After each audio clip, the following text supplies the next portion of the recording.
Good evening, ladies and gentlemen. We are live. It is Thursday night. It's Extratyne on the Gallowgateshots YouTube channel. Welcome everybody watching live and those people who are maybe picking up a little bit later on. Maybe when they're sitting on the toilet doing some business or something. I don't know, perhaps. As you can see tonight, we are joined by Ian at the end of the table there. Good evening, Ian. How are you doing? I'm great. Champion. Really good. Champion. And our special guest this evening, taking Laura and Razza's place today. So you've got a lot to live up to, mate. We've got Daryl, who's going to give us a bit of an insight later on into the atmosphere at Brentford, which looked absolutely jumping. As usual, please get involved on the comments. I'll try and raise as many comments as I can along the bottom there. And this time, I don't have to block anybody's face out because we're all in the studio, no say so. So get involved with the comments and try and get involved on Twitter as well. Today, we're going to talk about, obviously, the last week in the world of Newcastle United. We're going to, like I said, go through Daryl's little adventure at Brentford. And we've got a few other bits and pieces to talk about. Stuff that's happened today with Amanda Staveley as well. A few comments that have been deemed, well, quite controversial. So we'll chat about that. And we've got the news about the player and manager of the month. And Ian's got an amazing stat about the last time. We've just been trying to pick his brain as to when that happened last and who the player and manager was at the time. Me and Daryl did absolutely terribly there. I'm happy to admit how badly I did. I thought he's valiant effort. I'll take valiant. I'll take valiant on a Thursday afternoon. Still got it wrong, but and also, as we always do on Extratyne, we are doing the Hall of Fame, and this week we are celebrating our Scouse friends, our lovely Liverpool legends, lads from the Mersey who've played for the Toon and represented us. There's not that many bad ones. Actually, there's not many, but they're of a decent quality. Like sometimes a good breed. Well, I do like to think that Scousers, Glaswegians, and Geordies have a bit of a cut from the same cloth. A bit of a triangulation between us. I mean, not to give it away, you're talking about not bad, but my pick's, bad, but not in that sort of sense. Like bad as in a bad person, maybe. Oh. Daryl just teasing us there with his. It's not. Let's put it this way: he's got a comprehensive rap sheet. Oh yeah, and Daryl's got every single discretion. Almost every single discretion. So, good evening to Tom, to Marty, to Paul, to Freddie, Blue Moon Boy as well, Malcolm, and Paul as well. So, thanks very much. Yep, I think Paul chatting about that Amanda Staveley. I don't really think she really read the room on that room of Abramovich. Hold on 1 second. Rewind. Abramovich. So let's get into it. So this week we were delighted, I'm sure, after another.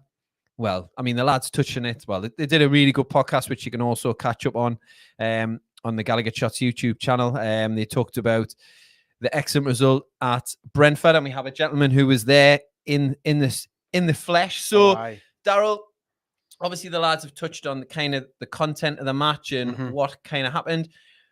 The view from the away end, from your opinion. I mean, first of all, I suppose Griffin Park was the road stadium, and now they're in this brand new fancy stadium. What did you make of it? Did it whet your appetite for maybe Newcastle moving stadiums? But well, not really. But I mean, in terms of the new stadiums that I've been to, the new generation of builds, certainly one of the better ones. Managed to have tickets in the fourth row from the very front, and it goes up quite a way. As you get towards the back, sort of hindered a little bit for the red card decision being so low down. We weren't quite sure what was going on. I mean, the guys at the back would have had a better view of what was going on at the other end of the pitch. But in terms of general overall view, proximity to the players, fantastic. If you're in the Telegram group, there's a couple of pictures in there that I posted on later on Saturday, I think it was, just to show you how close we actually were. Atmosphere was great. I mean, they made a mistake of playing Hey Jude to walk out to, but we sort of talked about that. The club put out the match cam this afternoon, and if you get that on, I haven't seen that yet. It certainly sums it up quite well. It's quite a nice little echo chamber, and it's, you know, it is on two of the sides, which is where we were in the away end and the main stand. It's surrounded by new build flats. Right. So the sound sort of like the way the stadium's shaped as well, because it's quite confined in a triangle. It really captures the sound, and the sound echoes around the place. And a nice little sound chamber for to have a go in, you know. Yeah. And pre-match boozers. Decent. I think Griffin Park. I think Griffin Park. I'm sure. Maybe it was that seat. I'm sure somebody who's a long time away supporter will correct me if I'm wrong, but I'm sure Brentford had like a pub on every corner. Yeah, they did. Yeah, aye. The last time, when we were last in the championship, 2 of them were closed, but they were there. Yeah.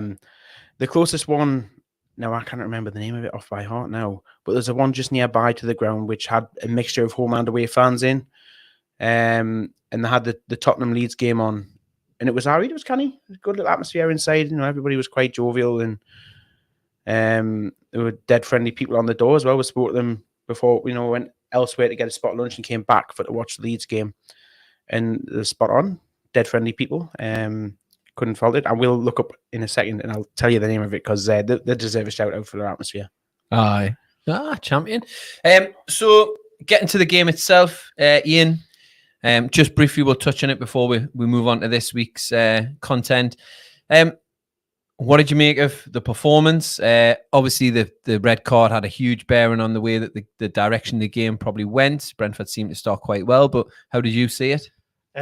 Obviously, teams going down. Saying that, when teams go down to 10 men, they're usually harder to play against. I mean, especially at home as well. It would have been a huge game for them, because they could have put a little bit of distance between them. But I thought we managed the game really, really well. There was parts, I think, when Christian Eriksen came on, it was great to see him back on a football pitch, especially with what happened in the summer. When he came on, what's his face, man? Tony, yeah. When he came on, I thought they got quite a bit of a lift, and it felt like we're losing control of the game a bit. But we're managing games now really, really well. Like, we just sort of took the sting out of the game. Obviously, Bruno got a lot more minutes than what he has been recently. Again, his passing looks phenomenal. Yeah. Like, he looks to pass going Those forward. 2 through balls were pretty special, weren't they? Yeah. They were like, I don't know how he found them, to be honest. The tight spaces he was in. Yeah. But yeah, I mean, we did really well bringing Bruno on at that point. He really wrestled control back. I think when Eriksen came on, not just when Tony came on, like you say, but when Eriksen came on, they really got a bit of momentum behind them with that change. Found the name of the pub. It's the Express Tavern. There you go. The right Express on the Tavern. right Shout out to the Express Tavern. Right on the end of Kew Bridge. A good bunch in there. Good atmosphere. All right. So, in terms of the sending off, I mean, you were saying, Darryl, it was difficult to tell from where you were. Yeah. It seemingly was difficult to tell from where Mike Dean was standing as well. Oh, Christ. I don't personally think there was any malice in that tackle. I think it was one of those ones where he's just got it kind of wrong. Yeah. But what impressed me was when they went down to 10 men. I think in a previous life, Newcastle get a striker on, pile in on them. You know, like we would have then changed our tactical plan to then attack them, and then I think you can be at risk of going a bit too gung-ho. So the way that they controlled that game, and the way that they kind of just let the game flow, they stuck to the game plan. I think that was a really good way of handling that.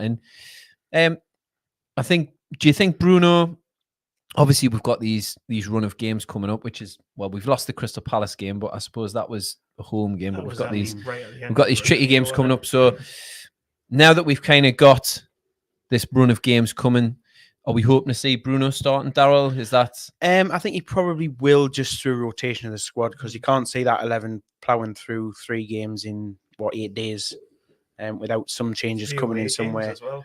Yeah, and you know the part of the pitch where you would want to change is the engine room, and that midfield 3 at the minute is our engine, and it's been doing an amazing job the last 4 or 5 weeks, and you know, it's the kind of competition you want, the kind of headache you want Eddie Howe to have as well, innit? You know, you want that decision to be made, and the quality that will be coming off the bench from what we've seen with his half an hour stint on Saturday.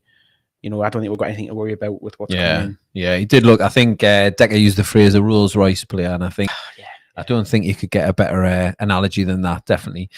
So going into the game at the weekend against Brighton, big game for us. Opportunity to maybe put a bit more distance between ourselves and those teams in the bottom. We can't say in the bottom 6 now. We're not even in the graphic anymore. No. Like, did you see that? When you're like, great, isn't it? Oh my God. Like, we've been all season, we've been in that graphic, usually at the bottom, maybe second bottom, and now we're out of the graphic completely. Although technically on points, we're not out of it yet. Do you think psychologically going into that game, Brighton are struggling a little bit? You've got to be expecting to get 3 points out of that game. Without trying to be overconfident. Look at their form. It's very poor. The only thing that worries us is what previous form against them. I don't think we've ever beat them in the Premier League. But saying that, we used to beat Dr. Newcastle, but the lads are saying it looks like we're shut with surgery. Hopefully, touch wood. Touch wood, please. Touch wood, everybody at home. Smash wood as much as you possibly can. Villa hadn't beat us since 2003 or something, and the way Villa were going, you thought it's probably the run's going to come to an end. We just keep sort of seeing it. Plodding on really, really nicely. Yeah. In terms of Brighton, who would have thought Dan Burn would be such an influential player for both teams? Mate, we've had an early shout we mentioned a Rolls Royce player. Apparently, Big Ian D was a Rolls Royce player at the Boiser. Apparently, that's from Jordan Wilcox. Give you a shout out there. A bit of a Rolls Royce player for yourself, are you? No, not at all. Midfield maestro, perhaps. Like thank you, Jordan, for that one. He's reliant, Robin. Were you reliable? I would show up. You'd show up. I'd show up, yeah. I live 2 doors away from the boys' club. It's not the boys' club anymore. That takes us back. I can smell it still. It had like when was the last time you washed that shirt? Because this is a eBay special, 12 quid. There you go. Funnily enough, driving over in the car, I was thinking, is it still carrying that like old person smell? It's just been in the bottom of the cupboard. I was like, reminds us of the Boiser. The Boiser. Big shout out to the Boiser. Just really going quickly back to the Michael hears about the no malice in the De Silva challenge. He's got previous, apparently he jumps in the air. I just think it was all, I mean, you can see what he's trying to do. He's trying to plant his foot and shield the ball, but he's just got it. If I'm honest, when I seen it in real time, I was watching it with my dad in the house. I didn't really think there was much in it. I just thought that the both sort of came together. And for everyone that's like, I really can't stand like Dean, for everyone saying he gave it as a free kick initially to Brentford. When you watch his body position, he's got his back when the challenge goes in, so he doesn't really see his shoulder, and then he sees what the follow through would have been from target, where it looks like he's tripped him. So without defending him, because I hate him. I mean, you just have defended him, like so.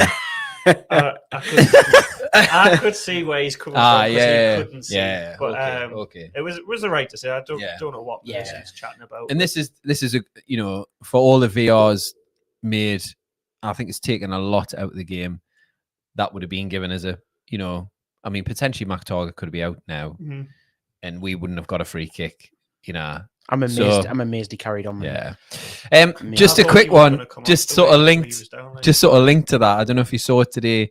I saw it on Twitter today when there was a few funny bits in that Mike Dean incident. It was where Mike Dean, he obviously got the call in his ear and he was like, I got a decision wrong. And then he goes over to the camera. He goes over to the screen, sorry. And then there's a Brentford fan in the front row, gets a like 20 quid note out, and he's like wafting this money in front of Mike Dean. I'll have to look out for that. It's absolutely belter, absolutely brilliant. So really mint crack, absolute class crack from whoever that Brentford fan was. That was absolutely brilliant.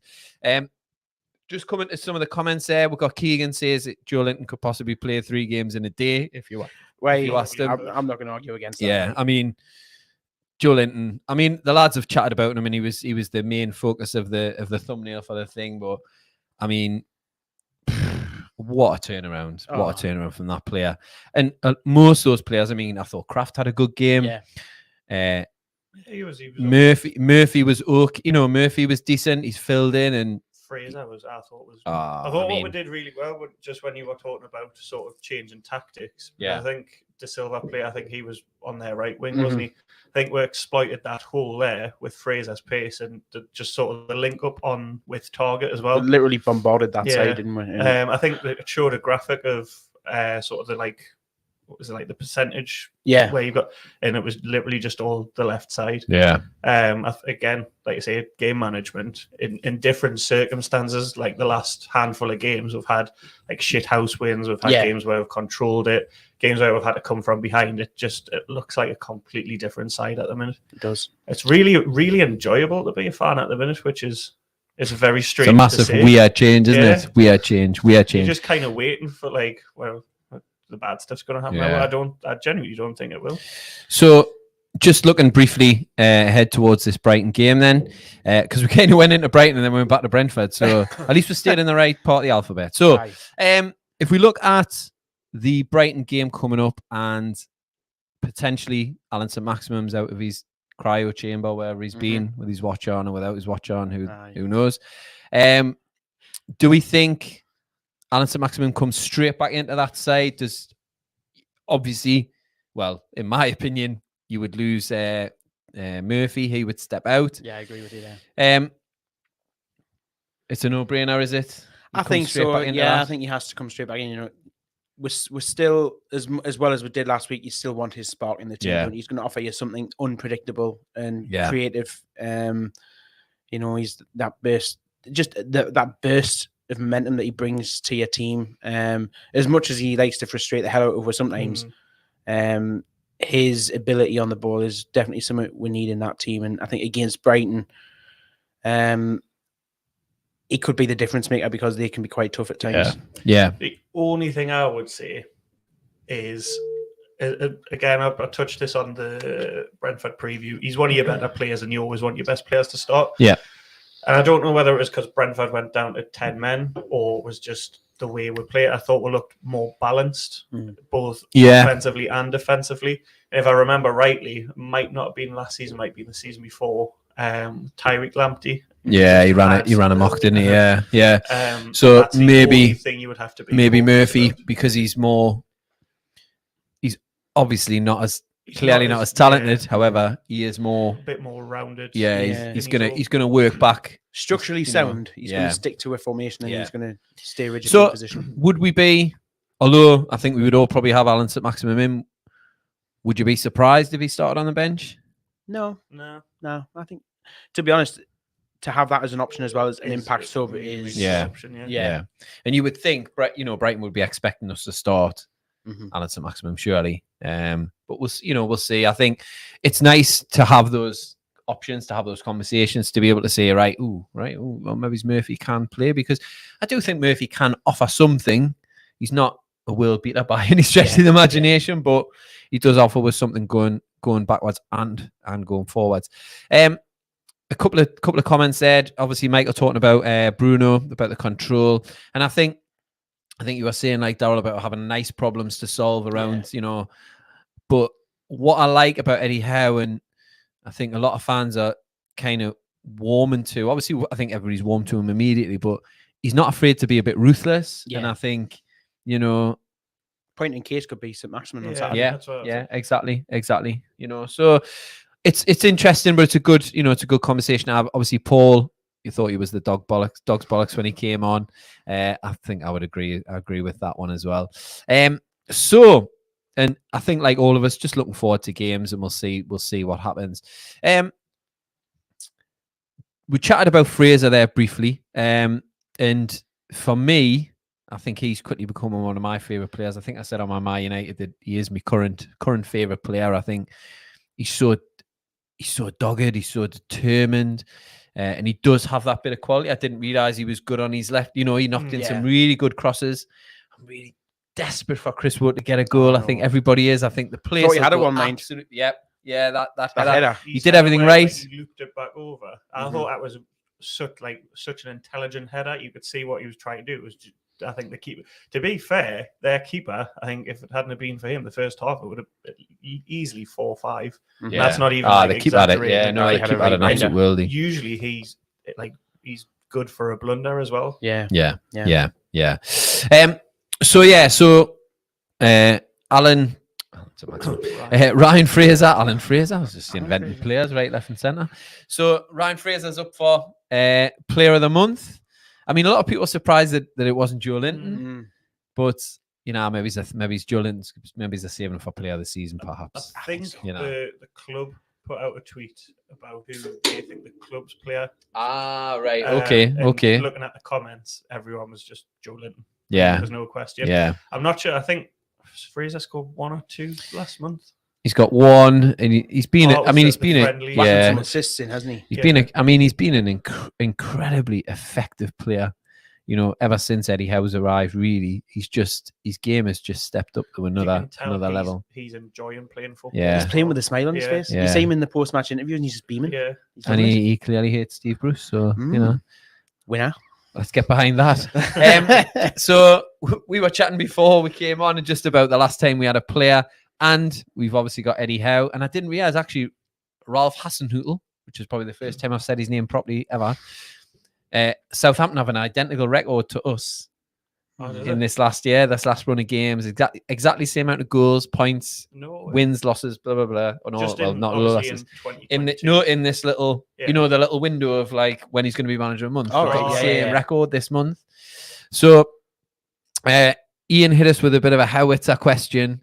I had Daryl and I scratching my heads about when was the last time that we had manager and a player of nominated for Player of the Month, and that was to win. Drop the knowledge. Well, if you're in the Telegram group, which you can get if you become a member. Yes. Ooh, nice. Yes, £2.99. And actually, just before going to this, we're talking about Scousers today. We have a Scouser on board with us in Ryan Taylor, our famous free kick aficionado, and Chris has got an episode coming up with him, and I believe it's going to be a live phone in. So members of the Telegraph group or members of the Gallowgateshots YouTube channel, you can get access to that by subscribing. It's £2.99 for a subscription. You get some extra content, get some extra videos. You get into that Telegram group, which is absolutely buzzing 24/7. It's unbelievable, especially on a match day. Battery drainer. It is a battery drainer, absolutely. But you will also get the opportunity, or you're in the punt for getting on to having a chat with Ryan Taylor on one of our live shows with Chris. So please get involved with that as well. Helps us out massively with the channel. Also as well, it helps us kind of upgrade the equipment that we use. And it pays for Daryl's pasties when he's on. No, it doesn't pay for Daryl's pasties. Don't worry. He pays for his own pasties. Don't worry. And speaking of pasties, actually, I've got my Greg's hat on just for Decker. So this is for Decker. It's reversible. You can't see it that great. Oh, you it's can't. Not doing it justice. Yeah, so it's reversible. Oh, well, there you go. That's even better. See, that looks like you just work at Greg's. Yeah. Whereas, when you flip it up, it's like. I mean, I'll have 2 corned beef and a sausage roll, please. They're not warm, mind. Oh, never mind. I think they put the hand on it. Remember they used to put like properly. Yeah. I'll bet you with a greasy hand. Actually, it's all right. I'll pass on that now. Thanks very much. No, you got any fresh out the oven? Fresh out the oven. I didn't burn your mouth, Bonnie lad. Yes. So anyway, before we interjected about getting onto the membership, when was the last time that we had manager and player of the month nominees? I don't know about nominees, but the last time we've had a manager and a player both win it was November 2013, where it was Alan Pardew and Tim Krul. So that was a bit of an anticlimax. No. Wow, that's amazing stuff. That's amazing. I was looking at the comments. You know what I mean? I was looking at the comments. Anybody come up with it? Oh yeah. No, nobody's. You should have. I've got a follow-up question. You should have left it dangling. Oh, go on then. So we've had only one player since then. So since 2013, that's won it. I think we've had a couple of managers. I think Steve Bruce might have won it once, Shut up, man. I'm fairly certain he might have. He probably did during that streak when Can I just confess something right now and just get it out there? And because it's unhealthy, but I think we need to share these things. I have been and I have seen on Twitter some of Steve Bruce's interviews on West Brom's website. Was it just a cut and paste? I'm sorry, I'm sorry. I feel like I need to say this and get it out there and just expunge myself of this dirty filth. It feels like a confession time. But Well, you know, it was like control parts of the game. Yes. Just It was like, a little bit of look at this mate. level. It was like a perverse thing I had to do, like just to see. And he was like, going to roll their sleeves up. rolling their sleeves up, Dust themselves down. dust themselves down. Bit of And luck. but surprisingly or not surprisingly, I mean, he's into the players already in public. Digging them out in public. I think he waited a little bit of time before he did it with Newcastle. 6 games. 6 games, and so. Oh man, you know what? I feel better now, and I feel like I don't have to go back there again. I don't need to say anymore. But it is quite satisfying to see, you know, the Groundhog Day at West Bromwich Albion. I think, Michael, I think you agree with me. But there we go. We didn't know what we're talking about as fans. I know. Surprising. Funny, Yeah, funny it's thing, weird, isn't isn't it? Strange. And actually, Imagine. Darren Ambrose, if you saw Darren yeah. Ambrose, Yeah, I've seen that. Yeah. Somebody retweeted it because I don't follow TalkSport. I try not to. But back to the question. yes, though. sorry then. Hit us with your question, Ian. Come on. I will letting people answer. So one player that's won Player of the Month for Newcastle since 2013. One player. There's literally the only player that's won it. Should we give them later on and come back to it, or I don't know. what do you Yeah. reckon? Right. You're not allowed to Google it. Right. I'm trusting you. Don't Google it. Keep the stream on. Yeah, keep the stream on. Don't Google it. Right. I'm going to try and have a thing, and then we'll come back to it. Tell you what, come back to it. 10 minutes. All right. We'll come back in 10 minutes and we'll see if we've managed to get it. We've had a few suggestions come in already, so we'll see what happens. We chatted about Fraser, and we chatted about obviously, well, we touched on Eddie Howe being the manager of the month, but I don't know about you, and I think a few of the comments have said about looking forward to games again, and this transformative effect that Eddie Howe has had on the team, on the city. It's really palpable, isn't it? Like, you can really feel it. You know, it's not just about these wins. I think obviously the winning the games is the be all and end all, but I think around it there's like this renewed faith that we're getting out of the club, what we put into the club. Mm-hmm. And you know, the stuff with war flags and this, you know, all the stuff that you know, there's so many different podcasts and videos and people putting, you know, there's just this real good feeling around, you know, what Newcastle are doing at the minute. Amanda Staveley and Mehrdad Guddusi, they were talking in their interview about, you know, Eddie Howe being the next, you know, possibly they wanted to be the next Alex Ferguson. They want him there for 10 years. And I think when Eddie Howe first came, there was a question mark as to whether is he the manager just for now, and later on will he be replaced? Like, where do you stand with that, Darryl? Do you think that, you know, is Eddie, you know, can you see Eddie Howe in the dugout in 5 years' time, 6 years' time? You know, Yeah. I think if he keeps getting things right, then I don't think they'd be under any pressure at all to make any sort of change. From what we've seen so far, you know, the marked difference between pre-Christmas and now, in terms of everything that's happened since, and the changes that we've seen, positive changes that we've seen across the board, and not just on the pitch but behind the scenes as well. Yeah. Thanks to Amanda and Mehrdad. But I think he could well be. I don't see why not. You know, give him another couple of full transfer windows with full backing, and obviously on the pretense of Premier League survival, of course.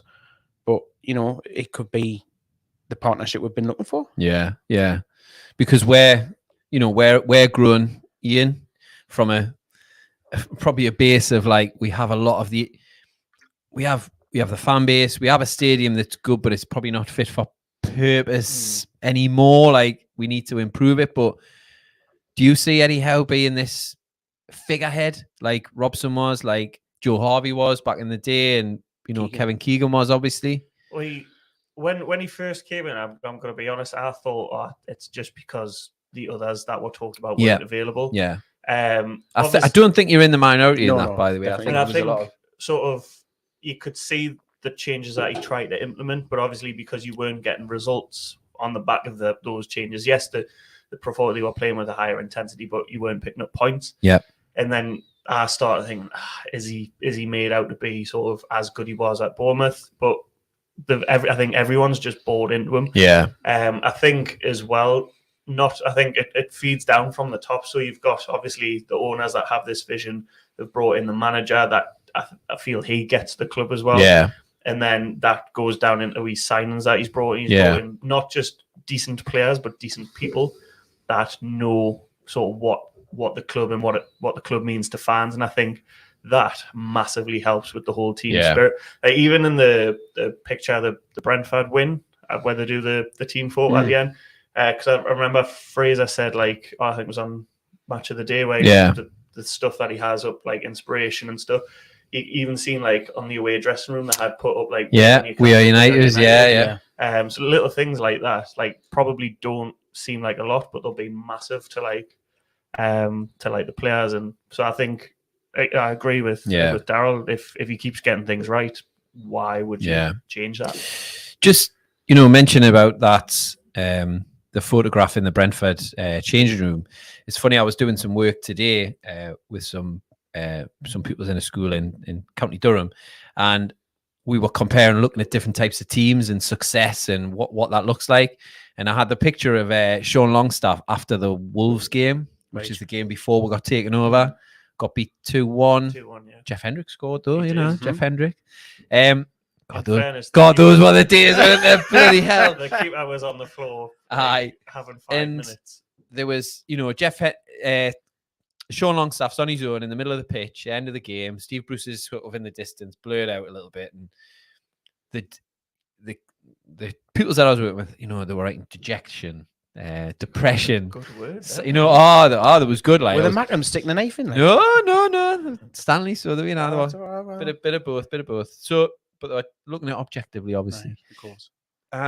But then I said 5 months later, look at this team. It's the same team, but what's changed, And like, it was a really, even though I'd picked it out and I'd done it the night, I'd planned it, actually sitting there with it in this room with these group of kids, I was like, bloody hell, like, what changed? Yeah. Like, what a sea change, And I'm really, really hopeful that Eddie Howe is there for the long haul. And I think he will be. I think he's bought into it, like you were saying. So I think hopefully good times ahead, and Eddie Howe is going to be at the forefront of that with Amanda Staveley, Murdad, and hopefully Dan Ashworth, which is due to be announced very, very soon. So I think moving on to some other things that have kind of happened in this week. Obviously, we've got the news about Abramovich has got rid of his, and a few Russians are losing their boats and things. And not to kind of go too deep into it, but I don't know if you've seen the comments from Amanda Staveley and around what's been said about Roman Abramovich having the club, so he's having to sell the club and having a little bit of sympathy for him and that sort of thing. And it is interesting seeing now, we were in a position where we had a controversial takeover, which still a lot of people in that, I'm not comfortable with all of the aspects of where PIF come from, what the Saudis represent at times. But I think sometimes you have to separate the football side from the political side. But it was a bit of a controversial comment. So without kind of going too, I'm dropping you right in it now. What did you make? Have you seen what Amanda Staveley said? Yeah, I've seen it, what do you make of kind of what she's sort of said? Do you think it's a bit of a, I don't know whether I haven't seen the whole thing myself, so I don't know if it's been taken out of context or whether it's in context. I don't know. But what have you made of kind of what her comments have said and then the reverberations that have then come from that? To be honest, I think I understand why she says what she said. I think there's plenty of people out there in the big wide world who want to take it down a certain path and apply a certain narrative to it. It's been proven about the background of Roman Abramovich for a good few years now. And I think more or less she was just speaking from the heart rather than anything else, and if it's come out in a certain way and, like I say, the narrative has been taken on it some way, shape or form, then fair enough. Like I say, I just think she was probably speaking from the heart, and I don't think she meant anything malicious by her comments or anything like that. Yeah. Ian, have you seen any of the comments? Feel free, Ian, to go, no, I haven't seen it. So different and then leave me double in it. That's fine. In fairness, I had to Google I thought we were saying oligarch, but it's an oligarch. Oligarch. Had to Google what one of them was. Because like that is banded about. And what is an oligarch then, Ian? No pressure. No pressure, right? So if I get it wrong, just in the comments, please, if he gets it wrong. So I'm not the most informed of things, but I think it's just... That's not wrong with being from Wall's End, mate, I must say. I'm just not the cleverest. So I think it's basically someone that holds a lot of money and wealth that has an influence on power in terms of what's like in a political sense. I think, anyways. I thought it was to do with oil. That's all. I can't even speak. Olive Gardens. Yeah, I agree with Daryl. I think in terms of where she's sort of come from, she's probably just said it speaking from someone that is in a similar position. Yeah. I don't think for 1 second she agrees with sort of the narrative of sort of where Abramovich puts his money and things like that. I don't think she's siding with him at all. I think it's just a case of she's just trying to sort of get an opinion across from her perspective. Yeah. There was a little bit of a comment around now that Chelsea's available for $3 billion. You know, is there a 90-day return on Newcastle United? And do you think that would that have been of interest? Do you believe? I mean, none of us know really whether there would have been interest in Chelsea, but do you think there's any truth in that, or do you think that's just kind of people just putting 2 and 2 together and getting 25 million? Yeah, I think she came out and said they looked at Chelsea, but Newcastle were the club. I don't know whether that's just to sort of lip service. Yeah. Do you think she's going to let Conor McGregor take over? Because that was the one I saw. Conor McGregor is going to take over. The players have to come out like that though on the pitch. They have to come out. That's funny work. But no, it's one of them things, isn't it? It's a really sensitive subject to me. But I even forgot what I was going to say there. I had a point to say, and I couldn't remember. Sorry, it's a sensitive subject. It might come back. No, well, I suppose Daryl's having a senior moment. We might as well come back to Ian and his something that I am well informed. Is well informed about. So we had a few suggestions of the last time we had a player of the month. If I can scroll back, we had a few suggestions. Let's see. We had Scott has gone with Willock, and we've had Papis or Demba, Kabai. Michael's gone with Wilson. I think somebody went with Dubravka. Can't see any other ones. So the second half of that comment, mate. Until now, hard me to think a time when he's been hard to think of a time when we haven't been shite. Yeah, I think we can all agree with that. Ian, hit us with it. It was Joe Willock. Joe Willock. Was that when he was having his when purple he wasn't pack? even really our player, technically. He was Arsenal's player. Yeah. But yeah, when he I think it was May. I mean, that is incredible. Did you say 2013 was? Yeah. So from 2013 to almost 10 years before we've had a player. Literally, I went. It was proper official as well. I did research on the Premier League app. See, this is the type of research that you get from us. You know what I mean? That's what you get. $2.99. It's nothing. It's no way. But yeah, Joe Willock, when he went on his absolutely amazing run. Yeah. Wow. Yeah. Just kind of mentioning Joe Willock there, I think we can all agree he's been the last probably 7-8 games. He's been absolutely tremendous. I think he seems like a bit of a slow burner. Yeah. First half, he just kind of gets into the game. Second half, he's been so effective, showing that fitness, determination. I read a few little bits and pieces about he's possibly struggled when he came up from Arsenal when he was on his loan. He probably thought, I'll be here for a few weeks. I can live in wherever he's living, Tynemouth or wherever. I think he was living on the coast. But now he's obviously up here. He's living here, permanently. His family situation, his family's still in London. And do we see maybe I think we're very focused on what happens in that pitch in 90 minutes. And you don't really think about the human side of some of the players that we do sign. And do you think we've got a little bit of a glimpse into maybe what Joe Willock's kind of been dealing with, what he's been going through, and how it gives you a bit of context and a bit of perspective? Yeah. To be honest, when you read about like that and Joe's situation this week, immediately made me think of Isaac Hayden and the situation that Isaac Hayden found himself in. Very sort of similar thing where his family were based down south and he was based up here, and all the struggles that he went through. So I'd like to think that in that time of need. And I know it's been said that Eddie Howe was spending a lot of time with Joe to try and help him adjust. I would like to think you might have lent on Isaac Hayden as well for a bit of advice and support. Yeah. What you need to remember as well, he's what, 22? Like, that is Just he's a young lad. Still really young. Like, for all I know, if you're thinking about yourself when you were 22. I was awkwardly waiting for dates outside of Nando's that never showed up. Ian! I know. Ian! I know. If anybody wants to, Ian, are you single at the moment? Single If anybody wants to meet Ian outside of a Nando's anytime soon, you know what it is? you know where to find him on Twitter. I've not had a Nando's for years as well. Maybe that's where you're going wrong. With trauma. What I used to do is it would be for me. I used to do like Orange Wednesdays, Right. where I used to text 2 for 1. Be like, oh, do you want to go on a date? Oh yeah, Wednesday.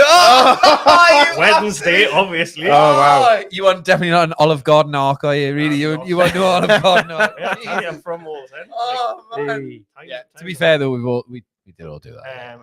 And then obviously you had your cinema tickets, and then your Nando's, and you got free parking. Aye. Winner.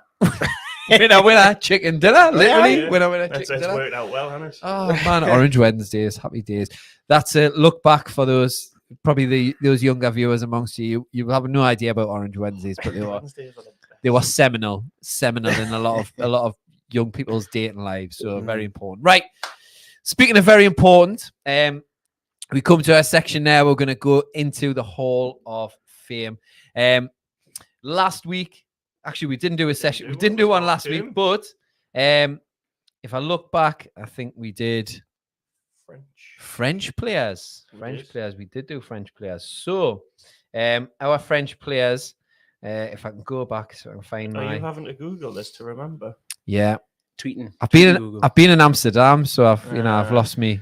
There we I go. can tell you who they are. Right. So, oh no, that was another poll I did about where we'd finish. There was David Ginola. Yeah. There was Hatem Ben Arfa. Ben Arfa. And I believe, David Ginola won, didn't he? Laurent Robert. Yeah. And then, who was the other one? Kabay. Possibly, yeah. That was Laurent. And it was Ginola won, didn't he? Won, yeah. But it actually did prompt a lot of discussion about the value of Laurent Robert. There was a separate poll, I see. Yes. Which I would have won. So I'm taking that. Yeah. No, well, if you think about it was talking about assists and then well, it was coincidentally that somebody had uploaded a video of Laurent Robert's highlights, and I mean he could fucking strike a ball. When you hear it, Jesus, it stayed hit, didn't it? That was And impressive. Then, so was that before or after the Sky Sports had shown that stat in that little table they had of efficiency? Yes. Was it free kicks? Yeah, you see, maybe because the one about Ward Prowse, yeah. Because he's creeping up, isn't he? He's Yeah. getting up. When he signs for Newcastle next season, he'll be even further up. Ward Prowse, you know what's happening. So our Hall of Fame. So I think that was Razza's pick as well. So I think Razza's actually. I think he's got two winners. So this week, there's only 3 of us, but I'm going to be really, really naughty, and I'm going to suggest 2 because I like to have 4 suggestions for the Toon polls. We've gone with Scousers. We actually found it easier to find Scousers than Londoners, strangely enough. We didn't, not as easy as finding French players that play for Newcastle, but we have had some, and like I said at the very start, we've had some real, quality players. Mm-hmm. Bradley Orr, which is one that jumped straight in, wasn't it? I think we were like telepathic there, about Bradley Orr. So I think hopefully we'll get some ones that I've got a couple that represent maybe the older generation. I think Malcolm, he was Malcolm Elliott. He was one with me with one of my suggestions. So because he's got the longest information, I'll say it, Daryl. Right. I'm gonna go to you first, Daryl. So bear in mind, Chris has told me I've got an hour, so we've got 15 minutes now. Right. So you haven't got that long. So really pick your points carefully. I will. Daryl, I'll hand over to you, son. Right. You've got your suggestion for the Scouser to enter the Hall of Fame and Newcastle United. Take it away. Joseph Barton. Let's start with him, So Joey joined us from Man City in 2007, signed in the June of that year, played in a friendly at Hartlepool a month later after joining. In total, we've got 81 appearances from Joey over 4 years. You'll find out why soon enough. So, and then in those 81 games, he's got 7 league goals. So immediately after joining from Man City and playing in that friendly at Hartlepool, he played another game 4 days later and broke his metatarsal, which left him out of the team until October, when he came back into the team to make his Premier League debut. And then, you know how you sort of always remember where you are when certain things happen, in moments in football, right? Seriously, I'm not gonna forget where I was when you just read off. Well, no, seriously. We never. I can't believe he's gone into I've gone pro. Yeah, I've not. Seriously though, no. right? So this is a good one. This. So, do you remember there's a game that we played at Craven Cottage that year, and we won it 1-0. Did he score a penalty? He scored the penalty in the 90th minute. Ah, yes, I. Now I was over in the union rooms because we're about to go and see Maximo Park that night. Right. Me and my mate Paul and Paul, shout out Paul Maximo Park. And do you know what it is? Paul from Maximo Park. Oh, he was Paul Smith, isn't he? Hey, it's not that Paul, but No, that's Paul. Sam Allardyce's pink scarf. Is that a euphemism? Seriously though, it's one of the lasting images from that game. Was Sam Allardyce wore a pink scarf in the dugout for that game, Right. And then afterwards, Was that what ruined it for you after that? Was it? It's just one of them, one of them random. They'll live with you forever, ingrained in my brain, you know. right? So union rooms, pink scarf, yeah, Sam Allardyce. So yeah, and there should be a podcast called Sam Allardyce Pink Scarf. Where's that parody Twitter account? Yeah. Yes, you could be up there with the Gallagher pigeon, or couldn't it? You know what I mean? glasses. So yeah, the rest of that season, and when I'll talk about his rap sheet in a little bit, if I've got time, hopefully. But yeah, the rest of 07-08 is just modding controversy. Should we get to McDonald's? Yeah, why not? You'll come you back in a bit. I'll just close us off. Going. So anyway, he gets another injury. He does his medial ligament. You do realize you've got to see the positive things about him to get him in the Hall of Fame. I know. Well, all right. We'll get there. We'll get there. To get him in Durham, Nick. Well, some people would probably have been successful in doing that, to be honest. Good But job, anyway, John. you go back to Joey's influence on the team. So you've got to remember, Joey is one of those senior players at the start of the first promotion season back in 9-10. Yeah, the Chris Hughton. You know, that little committee that he had, there was him, Kevin Nolan, Shola, Steve Harper, Smith. and Smith would have all been those senior players in that squad that dragged us through that season. Even though Joey spent some of it injured again, with another metatarsal, I think it was. But you know, he's such an influential player. Yeah. Even though he had a bit of a reputation, and he came back towards the end of the promotion season. He played all 9 of the remaining games of that season and scored a goal there. And then I think probably his best season would have been the season after that, which is his last season at the club. Yeah.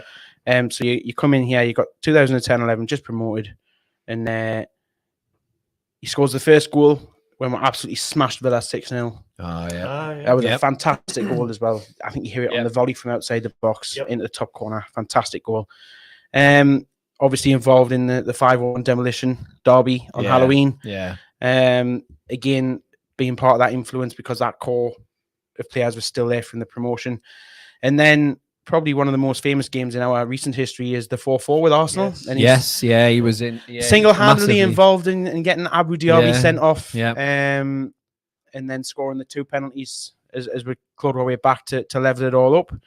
And then he left at the end of that season. And we're still, there's a lot of the fan base I think still look affectionately on Joey, and Joey still has a sort of affection for us as well. There's certain things he'll do when he played Sunderland when he was Fleetwood manager. I don't think he ever lost against Sunderland as Fleetwood manager, maybe until last year. And you know, every time he sort of mentioned Sunderland for a while, it was Sunderland, but it was the 5 for the S and the 1 for the L. And I think the pushback on Mike Ashley as well. He really did. He stuck it in on Twitter as well. Yeah. And he retweeted.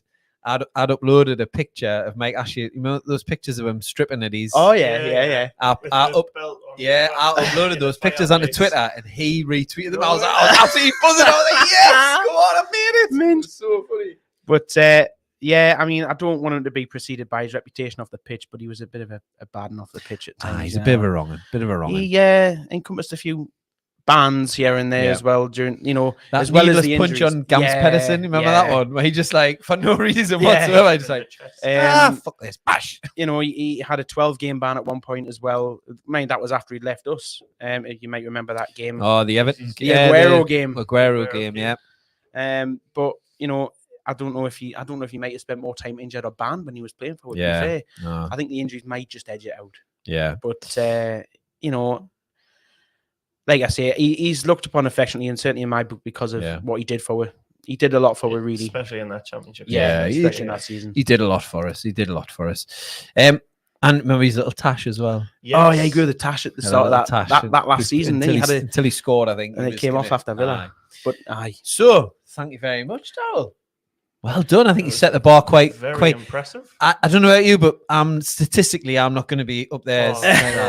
I'm relying on pure raw emotion. All right. Now I'm going to go too because I know Raza's not here, Laura's not here because there's a few shouts for hers. But I'm going to represent Raza, my Gateshead brother.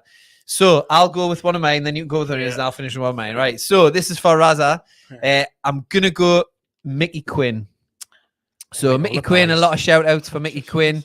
I loved him so. He's got so many goals. Oh man. Dear me. I mean, was that Raza on the radio? maybe not. I mean, Micky Quinn. Where do you start with him? I mean, I suppose for me, I'm an old romantic in terms of the story of Mick Quinn. I started very low down. I think it was Stockport, Wigan, and he's Portsmouth, and he's worked his way up. He got rejected when he was younger, and I kind of assimilate with him because he's not the most athletic of figures as well. But he knew where the back of the net was, and he worked. He knew what his skill was, and he pushed himself on that skill and that skill alone, and that was his goal scoring ability.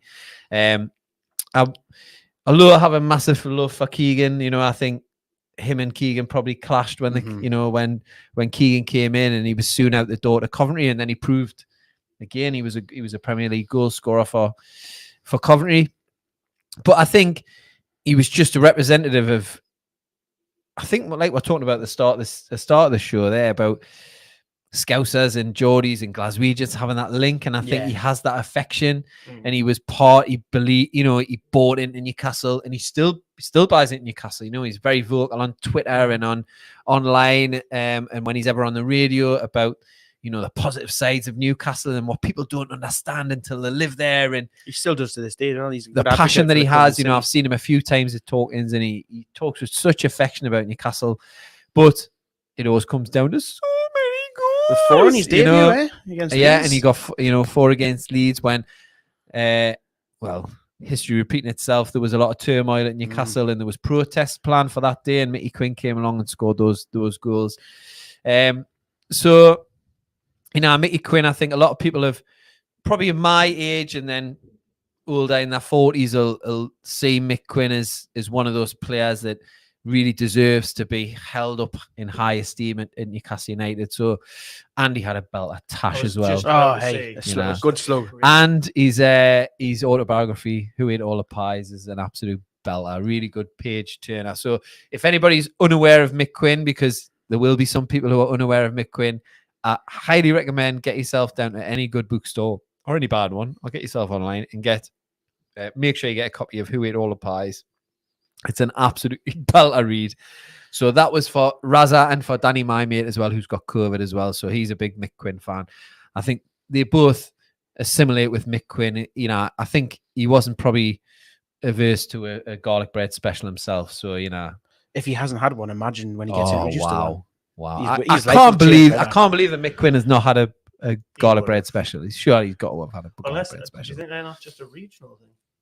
Ooh, yeah. Well, he did. Yeah, maybe he's may have to have one next time. Maybe he's Stotties. Perhaps. So that's my show for Mick Quinn.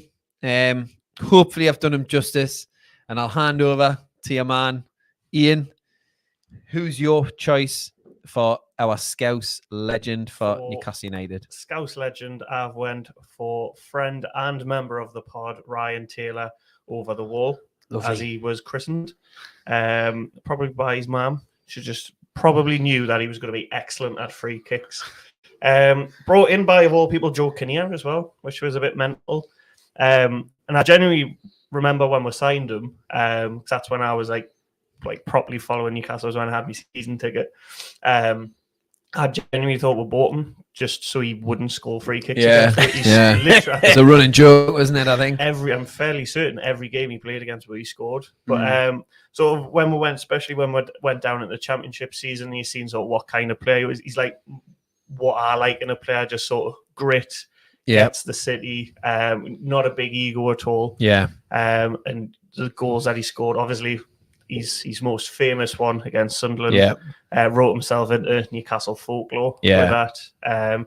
Scored some bangers against Everton, if I remember rightly. And I think he scored a free kick he did, against, I want to say, Accrington. I think he did, Who were they? Exactly. I think that was, I can't remember when that was, but that was another free kick. But then obviously listening to... and he was very nice to give up his time and take a picture with us when I went to, I think it was the... Were you waiting outside Nando's for a date that didn't show up? No, not then. Ryan! The bloke or the woman behind us, though, probably was waiting for a date. The one that photobombed us, the picture that I sent you. Yes. It was the Sunderland, it was the derby, it was 1-1 when Meat was scored. He spent about a good... I'd say 20 minutes, 25 minutes just taking pictures, literally over the wall, as Raz pointed out. But listen to his pod and the way he conducted himself and how he still speaks about the club. He's my shout. I remember at the end of the season, the dude the pay at the play at St. James's, and my brother's work had just played and we had came out and bumped into him, and he said he had a box full of stuff, like old boots and stuff.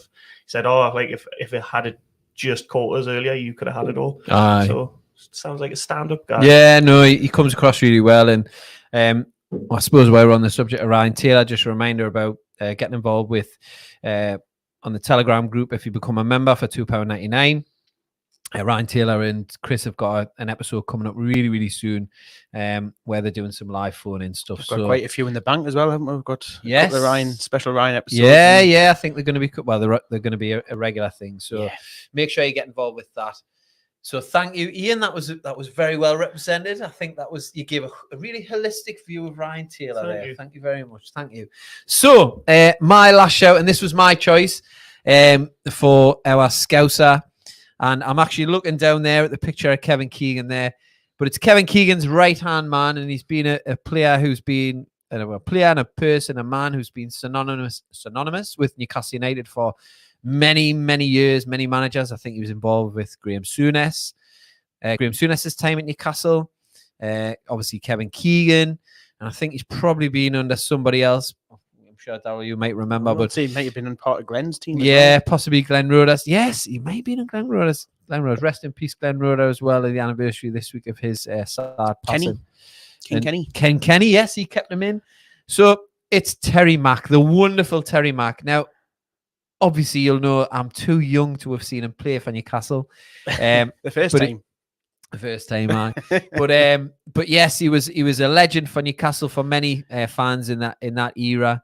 Team that was some really, really great players at Newcastle United, and I think he'd obviously been a huge success at Liverpool, and he came to Newcastle, and him and Keegan, and we had such a good side, and he was one of those ones. And I think, again, coming back to, I'm like a bloody broken record, but he bought into the region, the people, and we bought into him, and he was Kevin Keegan's sounding board. He was that link between the manager. Although I'm sure Kevin Keegan had a good relationship with the players, he was that sounding board, that middleman, that classic middleman that you needed in those times. Probably you still have them now, but I think because there's that many staff amongst football clubs nowadays, you don't really get your Terry Macks now. But such an iconic person, such an iconic player, and he represents for me that era of Keegan and the good times that we had then. And again, his longevity with the club as well. And I know obviously he's not in the best of health at the moment. And I really look forward to the day when I see Terry Mack and Keegan back on the pitch at St James's one day. And for a lot of fans who are, like I say, my age and a little bit older, Malcolm and Marty, although Marty's been called off, he's got a family thing going on. A lot of people have a lot of love for Terry Mack and what he represents. And I know his boys obviously were born here and they grew up here and they have a big, I think one of them was at the youth side, and I think he played for Gateshead. Was it Neil? Was it? Or Neil? Neil Greg. McDermott or Greg. So I think, that he's one of those people who's kind of iconic, and he's represented Newcastle United so well. So he would be my pick. He was my choice. I was going between him and Micky Quinn, but Raza got Micky Quinn, and I went with Terry Mack. So those are our shouts. So we've got Daryl's shout of the often imprisoned and often suspended. This is where I diss theirs one, and I make you pick mine. So Joey Barton, a fantastic representative for Newcastle United. Really represent Newcastle really well. And he brought back the tash, the Scouse tash, which you can't really argue with. We have Mick Quinn, who was Raza's pick. Honourable mention, we'll come on to in a second, for Nolan. We had Ian's pick, which is Ryan Taylor. And then my pick was Terry Mack. So if you check out on Twitter, go on Toon Polls, and you can have your vote on ours. I don't think there'll be that many extra suggestions, but we may get a lot of people giving a big shout for Kevin Nolan and Bradley Orr, obviously. But yeah, so those are our picks. So check out on Twitter and join in the conversation and see if you can add your vote to that one. And please vote for Terry Mack, because it makes sense. To be honest, I probably will vote for Terry Mack, actually. There you go. Good lad. It's Terry Mack in it. See, I'm very convinced. So, honourable mentions. I know we usually do honourable mentions beforehand, but honourable mentions. We mentioned Bradley Orr, but Laura, I couldn't not mention Nolan. Super Kevin Nolan. Very quickly before, because we've gone over an hour now, so I'm conscious Chris is going to be texting us soon. So, I'll go to you, Daryl. Kevin Nolan, little memories for you, Kevin Nolan. Without stealing anybody else's thunder, the hat trick in the derby for a start. The chicken dance. Well, I didn't take them all. Sorry. See what I'm saying? I'm just stealing everybody else's thunder. Yeah, you shouldn't have come to me first. I shouldn't have. I should have come to you last. I'll leave it there. The season we went down in the championship again. Like what you were saying about Joey Barton and obviously Ryan Taylor, just a very good professional for the club. And obviously his hat-trick against Sunderland. Yeah, I mean he loved the Christmas off though, didn't he? He does. Like getting a little booking or a red card, like Neymar with his sister. And of course looking after Andy Carroll as well when he was getting in a little bit of bother. I don't think that can go without being said. But yeah, I think again a bit like Mick Quinn, he was a bit of a burly, not necessarily the fittest man. I'm not sure how he would do on the beep test, although infinitely fitter than any of us three. But yeah, he was a real. He again seemed to just get what Newcastle was all about.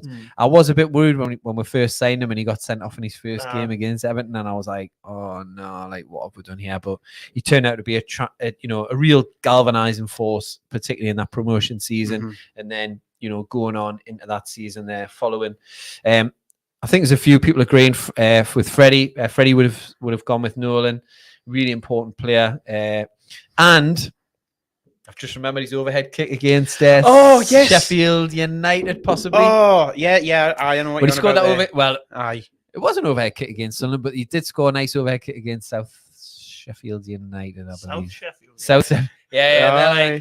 There's no Sheffield United. There's Sheffield United, and then the South Sheffield United. Do you not know these teams? Like, oh wow. So I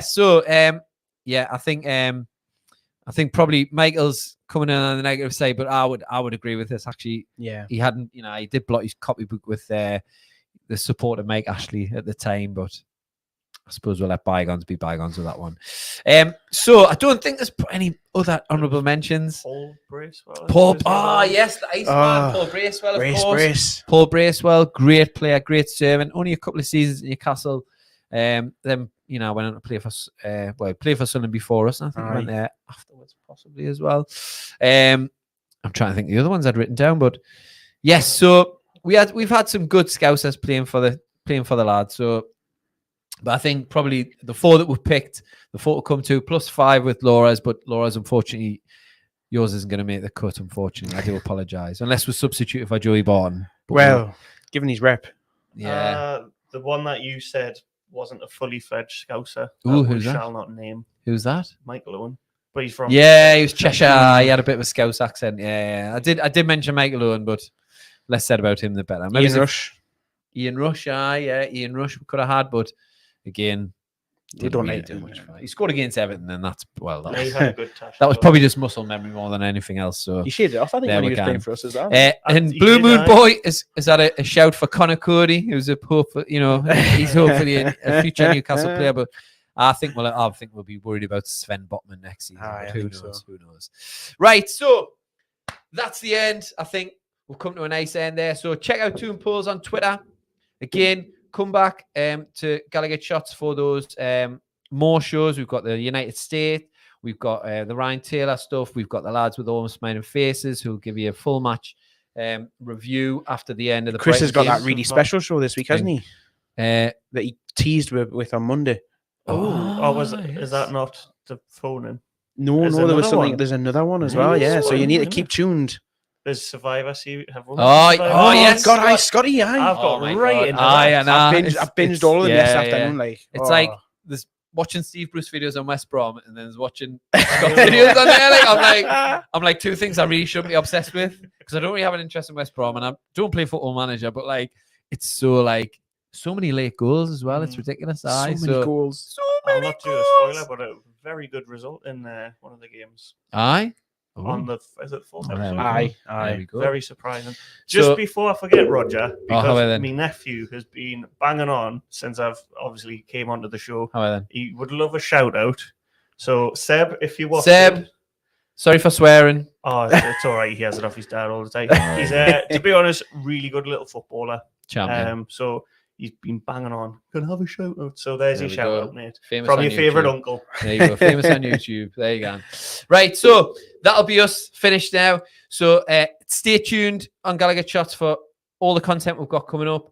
And that's Ryan Taylor phone in as well. Get involved if you get Become a member for $2.99. Member for $2.99. There you go. You'll get great crack in the Telegram group. Sometimes quiz questions from myself if I'm a bit bored. There you go. Happy days. What more could you want?